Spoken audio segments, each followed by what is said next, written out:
starting and operating the machine. Open the fuel shutoff valve. If starting the engine cold, close the choke. If restarting the engine warm, leave it open.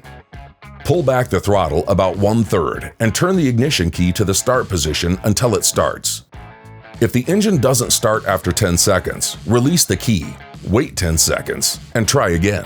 Once it's started, release the key and move the choke control to half. Wait for 30 to 60 seconds before fully opening the choke. For starting in cold weather conditions, or if you have to jumpstart your engine, consult your owner's manual. In the event of a dead battery, the manual start is located on the back of the machine. Set the choke and pull the cord to start the engine. Once started, navigate to the work area at a safe speed. Direct and move the machine with the control handle. Pushing and turning the control handle forward, backward, left, or right for specific directional steering and control.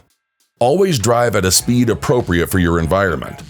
When driving, avoid inclines, drop-offs, and embankments. Never drive next to a current trench as it could collapse the bank, rolling the machine.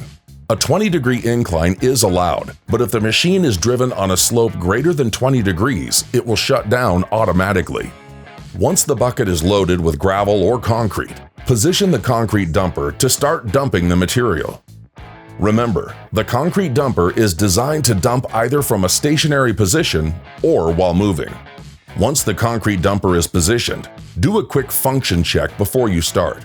If you release the control handle, the respective function should always stop right away. After you finish your function check, you are safe to proceed. After the job.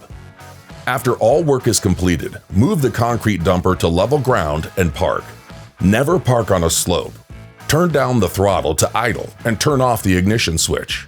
Remove the key and turn off the fuel shutoff valve. Failure to turn off the fuel shutoff valve can seriously damage your engine. Let the machine cool entirely before performing any maintenance, cleaning, or touching the engine, hydraulic lines, or hydraulic fluid. Once cool, wash the machine thoroughly. After it's clean, operate the concrete dumper briefly to remove the water from the parts.